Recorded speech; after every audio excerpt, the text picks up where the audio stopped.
দিয়া আমরা দাবি হইল এদেরকে আবার পুনর্বাসন দেওয়া হোক। আপনারা রাজি আছেননি? আপনারা পুনর্বাসন চাইনি? আমরা আর এত কষ্ট দেওয়ার কারণ কি? আমরা ইমানদার। আমরা যদি ইমানের মধ্যে থাকি জমিনের কোন অপশক্তি আমরা দাঁড়াইতে পারতো না। ওয়ালা তাহিনু ওয়ালা তাহজানু ওয়া আনতুম লা আলাউনা ইন কুনতুম মুমিনিন। আমরা ইমানদার গতিকে আমাদের মধ্যে বিপদ থাকবো। আমরা বহু বলে মারার চেষ্টা এখন থাকি না, ১,৫০০ বছর আগে থাকিয়া মুসলমানের দুশ্মনী চলে। মুসলমানদের পৃথিবী থেকে মিটানি সম্ভব হইছে নি? আর মিটানি সম্ভব হইব নি? গতিকে আজকের মাহফিল থেকে direct message, doctor Himanta Biswa Sarma, তুমি জেনে রাখো এই কান্তর জমিন থেকে আমি বলিয়া লক্ষ্য সমাগম লইয়া তুমি যত অপশক্তি করো, আসামের জমিন থেকে তুমি মুসলমানদের তলাইতায়, মুসলমানদের মিটাইতায়। এই সমস্ত মুখ্যমন্ত্রী বারবার আইবা যাইবা মিটিবা, কিন্তু আসামের মধ্যে মুসলমান আজ আসুন আজ আসুন আর থাকবা থাকবা কি থাকবে না?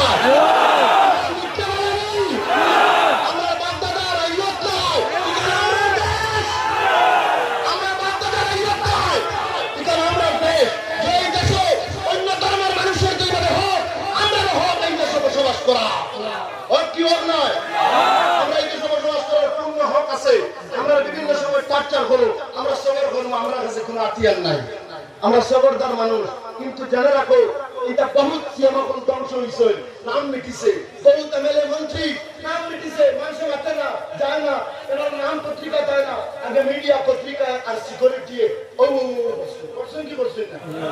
এখন আসুননি, ক্ষমতা বেশি দিন টিকে না, ক্ষমতার অপব্যবহার করিও না, একদিন তুমি মিটি যাইবা, তোমার নাম জমিন থেকে মিটি যাইব।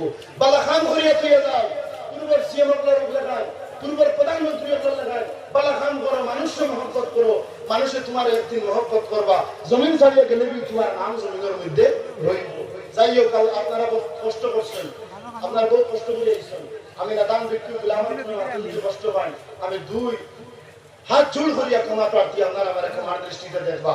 পুলিশ প্রশাসনিক ধন্যবাদ জানাইয়া, রাজনৈতিক ব্যক্তিবর্গ উপস্থিত ধন্যবাদ জানাইয়া, মেডিকেল টিম, জিএনআরএফ ফাউন্ডেশন, দাওয়াত ইসলামের উদ্যোগে মেডিকেল এবং পানীয় জল বিতরণ কেন্দ্রকে আমরা ধন্যবাদ জানাইয়া, আরো যত মাইক জানতেন আপনার ফর্ম লইয়া আইসুন, আমার ভাইয়ের প্রতি আমার অত্যন্ত মুবারকবাদ পেশ করিয়া আমি আর নাদান এই বরাবর প্রত্যেক যুবকে মহব্বত করে আমি টের পাই। কোন জায়গায় গাড়ি দম করলে যুবক হলে আমার গাড়ি বেরিয়ে নেয়, ওটার লেগে আইজ আমি আমার যুবক বলতে যে জিনিস কই, আমার যুবকে কখনো ফেলাই না, আমার হৃদয়ের স্পন্দন, আমার প্রিয় যুবক হল আজকে যে কইছিলাম কান্ট্রির জন্য মাইক না আনার লাগিয়া, আলহামদুলিল্লাহ 95% মাইক বন্ধ হয়ে গেছে। আর সামনের 5 বছরে, সামনের বছর বা 5 বছরের ভিতরে আমরা 1% আর একটু মাইক লইত না, আপনারা মানেননি? কারণ অলি আল্লাহর আমরা আদবে আইছি, আদবে যাইতাম, আমরা ওই অনিভক্ত আর আদবওয়ালা ব্যক্তিত্ব। আল্লাহ আমাদের আদবের সহিত আওয়াজ দেওয়ার তৌফিক দেন। ওয়া আখিরু দাওয়ানা আলহামদুলিল্লাহি রাব্বিল আলামিন। এখন আপনারা সম্মুখে নসিহত করবা হযরত মাওলানা শহীদ আহমদ সাহেব সাহাবাগণ জুয়ানানি তরিকতের কথা মান কইব, বিলাসুরি বইবে বলে দোয়া করবে। আপনারা শেষ চলে গেলে ইবাদি দেইতা না, রইবা এখানে আমার বিশ্বাস আছে। গত বছর কইছি আধা কোন পর্যন্ত মানুষ দোয়া আসে, আর এবারে কোনো সব চাইতা না, দেইবানি শেষ দোয়া লইব। আর এখন হযরত মাওলানা শহীদ আহমদ সাহেব সংক্ষিপ্ত বয়ান পেশ করেন।